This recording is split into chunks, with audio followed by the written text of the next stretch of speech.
India में एक ऐसी जगह जहां भेजने का मतलब था आपकी डेथ कंफर्म है, नहीं एग्जीक्यूशन नहीं, उससे भी गंदा टॉर्चर, मेंटली ब्रेकडाउन और सबसे बुरा कोई बचने का रास्ता नहीं। ये था सेलुलर जेल, जिसे लोग काला पानी कहते थे। ब्रिटिश इंडिया की सबसे ब्रूटल जेल जहां फ्रीडम फाइटर्स को भेजा जाता था ताकि वो मेंटली और फिजिकली टूट जाए। वीर सावरकर ने यहाँ 10 साल काटे और उन्होंने खुद लिखा है कि यहाँ की एक रात बाहर की 100 रातों से ज्यादा पेनफुल है। तो आज की वीडियो में मैं आपको बताऊंगा कि एक्चुअली क्या होता था काला पानी में, कितना ब्रूटल और कितना टॉर्चर था, फ्रीडम फाइटर्स ने कैसे सरवाइव किया और आज ये जेल कहाँ है। तो वीडियो को एंड तक देखिए और लाइक सब्सक्राइब जरूर करें। पहले ये समझते हैं कि ब्रिटिश ने जेल क्यों बनाया। 1857 का क्रांति याद है, first war of independence. British के खिलाफ पूरे इंडिया ने आवाज उठाई थी। ब्रिटिश जीत गए पर डर गए थे। उन्होंने रियलाइज किया कि ये इंडियंस खतरनाक है, अगर इन्हें ऐसे छोड़ा तो फिर क्रांति होगी। तो उन्होंने डिसाइड किया जो ब्रिटिश के खिलाफ बोलेंगे उसको ऐसी पनिशमेंट करो कि वो दोबारा सोच भी ना सके। नॉर्मल जेल नहीं,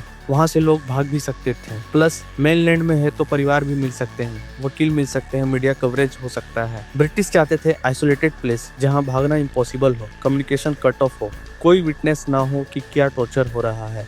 और परफेक्ट लोकेशन मिली अंडमान आइलैंड, मेनलैंड से 1200 किलोमीटर दूर समुद्र के बीच। उस टाइम कोई जहाज नहीं, कोई कम्युनिकेशन नहीं, मतलब वहां भेज दिया तो गेम ओवर। 1896 में कंस्ट्रक्शन स्टार्ट हुआ। 10 साल लगे जेल बनने में। आर्किटेक्ट का नाम था सर चार्ल्स जेम्स लैल। और जब ये जेल बनी तो ये थी लिटरली एक साइंटिफिकली डिजाइन टॉर्चर चेम्बर।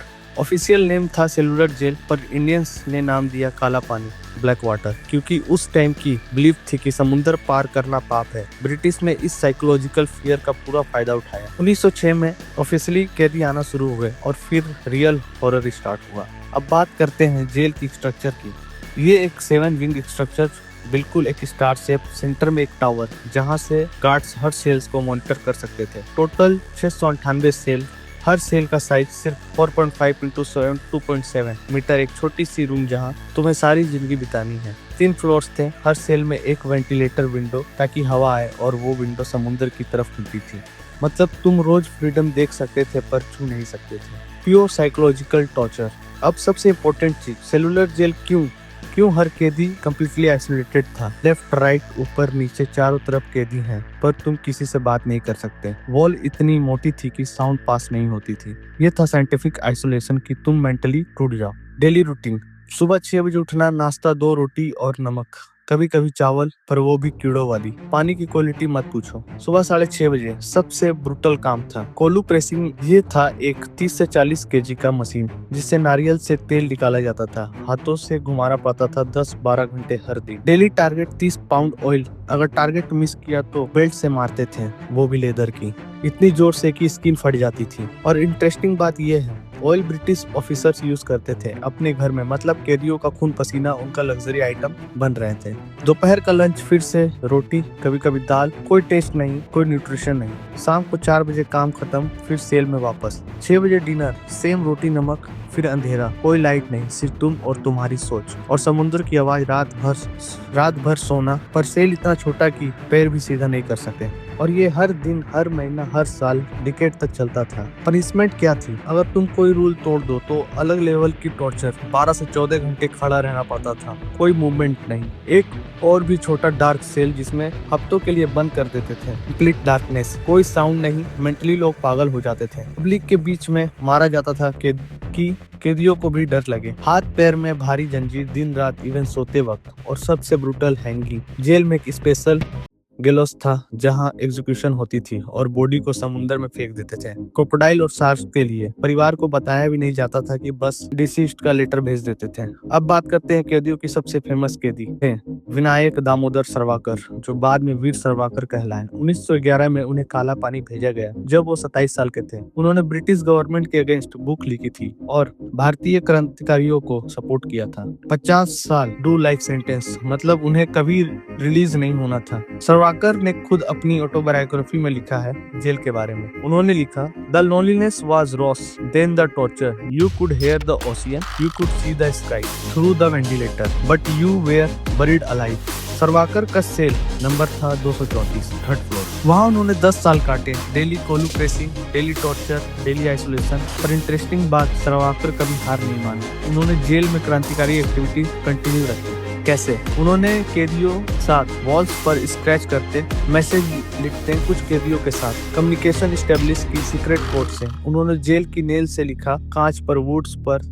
वो मैसेज बाकी कैदियों तक पहुंचते और उन्हें मोटिवेशन मिलती। ब्रिटिश को पता चला तो और टॉर्चर बढ़ गया, पर सरवाकर का स्पिरिट नहीं टूटा। 1921 में फाइनली उन्हें मेनलैंड इंडिया ट्रांसफर किया गया, पर उनकी हेल्थ कंप्लीटली बर्बाद हो चुकी थी। 10 साल जेल के बाद वो फिजिकली बाहर तो निकल गए, पर मेंटली हमेशा उस सेल में रहते थे। बाकी फेमस कैदी पाटुकेश्वर दत्त, भगत सिंह के साथी, असेंबली बॉम्बिंग केस में इनकलाब, यहाँ ब्रूटल टॉर्चर रहा। योगेंद्र शुक्ला, क्रांतिकारी लीडर, जेल में अंडरग्राउंड नेटवर्क बनाया। Ullaskar Dutt, bomb making expert, British इनको स्पेशली टारगेट करते थे। टोटल 80 प्लस पॉलिटिकल कैदी पीक टाइम पर, और हर किसी की कहानी इक्वल ट्रेजिक थी। अब आते हैं इम्पोर्टेंट सवाल पर, आजादी बाद क्या हुआ? 1937 से 38 से ब्रिटिश ने ग्रेजुअली कैदियों को ट्रांसफर करना शुरू किया, क्योंकि इंटरनेशनल दबाव बढ़ रहा था। वर्ल्ड वॉर 2 चल रहा था, ब्रिटिश की इमेज खराब हो रही थी। 1942 तक ज्यादातर पॉलिटिकल कैदी ट्रांसफर हो चुके थे मेनलैंड जेल में। 1945 में सेलुलर जेल ऑफिशियली क्लोज हो गई क्रांतिकारियों के लिए, पर ट्विस्ट है 1947 में भारत आजाद हुआ, पर सेलुलर जेल यूज होता रहा कुछ सालों तक, अब कॉमन क्रिमिनल्स के लिए। 1960 में कम्प्लीटली ये जेल बंद हुई, और फिर ट्रांसफॉर्मेशन। इंडियन गवर्नमेंट ने रियलाइज किया कि ये जेल सिर्फ बिल्डिंग नहीं है, ये फ्रीडम स्ट्रगल का सिंबल है। 1969 में इसको ऑफिशियली नेशनल मेमोरियल डिक्लेयर किया गया। 1979 में रेस्टोरेशन वर्क स्टार्ट हुई, पुराने सेल्स को प्रिजर्व किया गया, म्यूजियम बनाया गया। आज 2025 में एक मेजर टूरिस्ट डेस्टिनेशन है। हर साल लाखों भारतीय और फॉरेनर्स यहाँ आते हैं। म्यूजियम है जहाँ all torture equipments, photo, documents display हैं। तुम एक्चुअल सेल में जा सकते हो, फील कर सकते हो कितना छोटा था सेल। फांसी घर प्रिजर्व है, वो डार्क चेम्बर जहाँ एग्जीक्यूशन होती थी। हर इवनिंग 6:30 बजे एक शो होता है, ओम पुरी और नसरुद्दीन शाह की आवाज में सेलुलर जेल की कहानी सुनाई जाती है। शो बहुत इमोशनल होता है, लोग लिटरली रो देते हैं। फ्रीडम फाइटर्स की सेक्रीफाइस सुन के, यहाँ की एंट्री फीस 30 रुपए है इंडियंस के लिए, और फॉरेनर्स के लिए 100 रुपए है। ओरिजिनली 7 विंग्स थी जेल की, पर ब्रिटिश ने खुद 3 विंग्स तोड़ दी थी 1910 में, ताकि कैपेसिटी कम हो। अब कुछ इंटरेस्टिंग फैक्ट्स जो शायद आपको नहीं पता, सेलुलर जेल कैदियों ने ही बनाया था। एस्टिमेट्स कहते हैं कि सिर्फ 30 से 40% कैदी अपनी फुल सेंटेंस सर्वाइव कर पाए, बाकी या तो बीमारी से मर गए, या टॉर्चर से, या फिर मेंटली बीमार हो गए और सुसाइड कर लिया। कैदियों को 6 महीने में एक लेटर लिखने की परमिशन थी परिवार को, पर वो लेटर हेवी सेंसर्ड होता था। ब्रिटिश ऑफिसर पढ़ते थे, और अगर कुछ कंट्रोवर्शियल लिखा तो लेटर जाता ही नहीं था। मतलब परिवार को कभी पता ही नहीं चलता था कि कैदी जिंदा है या नहीं। 2 से 3 कैदी ने भागने की कोशिश की। सबसे फेमस अटेम्प्ट था शेर अली का 1910 में। वो जेल से निकल गए थे, पर पकड़ा गए, क्योंकि भागने के बाद भी 1200 किलोमीटर समुद्र था। आज की वीडियो यहाँ खत्म होती है। अगर वीडियो अच्छी लगी तो वीडियो को लाइक और चैनल को सब्सक्राइब जरूर करना। Thank you.